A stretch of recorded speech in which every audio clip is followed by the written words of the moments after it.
اسی کے ساتھ ساتھ آپ دعاؤں میں اپنے وقت کو گزارو، اللہ تعالیٰ سے مانگو۔ کیا ضرورت نہیں ہے ہماری، ہر بات ہماری اللہ سے مانگنے کی ہے۔ اللہ کا دربار یہاں کھلا ہوا ہے۔ آپ جیسے خانہ کعبہ پر نگاہ ڈالتے ہیں ماشاءاللہ دعائیں قبول ہوتی ہیں، بڑی اہمیت کا وقت ہے، لہٰذا اصول کیجئے، اپنی ضرورتیں اللہ تعالیٰ سے مانگیے، ایک ایک مسئلہ اللہ تعالیٰ سے حل کر کے لے لیجئے۔ دیکھو دوبارہ معلوم نہیں اب یہ وقت کب نصیب ہوگا، آپ مقبول وقت میں ہیں۔ علماء نے لکھا ہے بیت اللہ کا دیدار کرتے رہو۔ اگر آپ تھک گئے، آپ کو اگر لگ رہا ہے، دھیان سے سنو جو بات میں عرض کر رہا ہوں، آپ میں ابھی اس وقت ہمت نہیں رہی کہ طواف کر سکتے ہیں، قرآن پاک بھی پڑھنے سے آپ تھک گئے،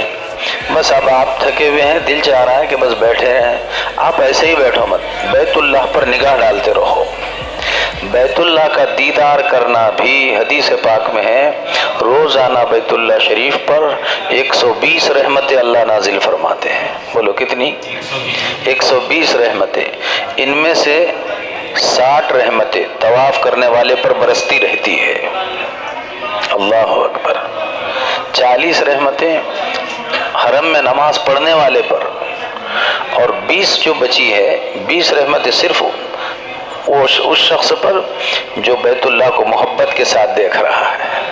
اللہ اس پر 20 رحمتیں نازل فرماتے ہیں، جبکہ ایک رحمت بھی اگر ہم کو مل گئی تو ہمارا بیڑا پار ہونے کی بات ہے، اور 20 رحمتیں صرف دیکھنے والے کو، بس دیکھتے رہو، دیدار کرتے رہو، آپ سے کچھ نہیں ہو رہا، بیت اللہ کو دیکھتے رہو، یہ اللہ یہ آپ کا گھر ہے، اس پر رحمت برس رہی ہے، تجلیات الہی کا نزول ہوتا ہے اس پر، یہ بہت عظیم جگہ ہے۔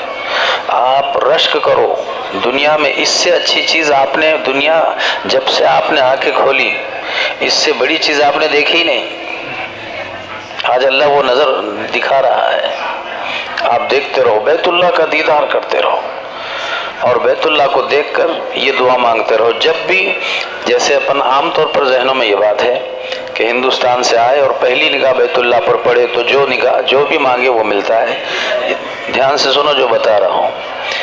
یقیناً ایسا ہے کہ بیت اللہ پر نگاہ پہلی پڑھنے کے بعد، لیکن پہلی سے مراد آپ جب بھی مثلا اپنے بلڈنگ میں آئے اور اب جانے کے بعد پہلی بار آپ کی نگاہ پڑ رہی تو ویسے ہی دعا قبول ہوگی جیسے ہندوستان کے آنے کے بعد دعا قبول ہو رہی تھی۔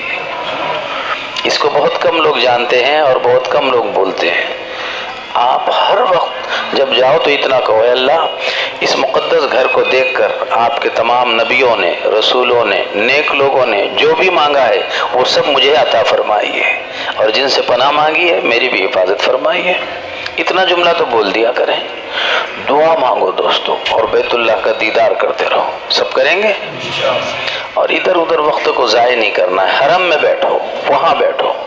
وہاں معمولات کرو، اوپر والی مسجد میں جاؤ، وہاں اوپر والی مسجد میں بیٹھ کر اللہ کا ذکر کرتے رہو، اس کی بڑی اہمیت، ایک ایک لمحہ ہم پورا کریں گے۔